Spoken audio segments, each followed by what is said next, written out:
the new taxes are likely to be eroded away with compensation. Now we know the national debt, 291 billion at 76%, very worrying for our country. And it means that this government has no fiscal experience. It is more or less blame COVID for our woes and poor economic performance, but profit from the public health pandemic using it to introduce all these taxes. That's very, very disappointing in my view. It does not appear that this government will have any fiscal space to undertake any meaningful project. No wonder they are saying that they will concentrate on completing ongoing projects or projects that commence. That's consistent with Article 35(7) of the 1992 Constitution and is what To make such an assertion. Now, where is the contribution of the citizenry in trying to ward off a world crisis of COVID-19? Here's a very sensitive government that for the past 2 years we had enjoyed free water, free electricity, and the rest of it. And it's going to continue for a while, giving relief to people. Here's a government that you can say that all those who were working for the public sector were never laid off. So we shoulder them till we've gotten to this point in time. Now we are about to roll out the Obatampa program and get out of the mess that the COVID created.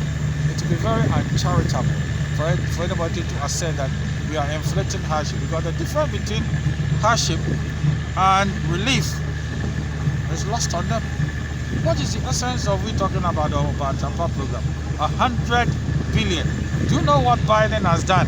Biden believes that this cruel COVID-19 had almost grounded the economy of the United States of America, and therefore over 1 trillion, 1.9 trillion. 1.9 trillion of the monies of the United States should be used to jumpstart the economy. That is the sensible way to go. Any other position, I believe, it is over partisan, it's propaganda, and it doesn't even help in building the nation. The necessary thing to do. Because of what? Because we need more revenue to give relief to people. Do you see the need that the people should still enjoy water, electricity? How are you going to shut that up? Some little pain, some little hurt is necessary for the general good, and we should embrace it. COVID-19 cannot make people just sit in their homes and eat and drink. We should jumpstart the economy. You will jumpstart the economy with revenue generation. So how do you get the money from? A little inconvenience to make tomorrow better. Globally, economies are dipping. Most economies are going to do average 2.5%. So if we are going to do 5%, I think it's a good sign. So Ghanaians should be hopeful and have confidence in the president. Until COVID, we saw positive gains. The economy was being turned around because we saw an average growth rate of 7%. We saw inflation dropping from 15.4% to 7.9% at the end of 2019. We saw relative stability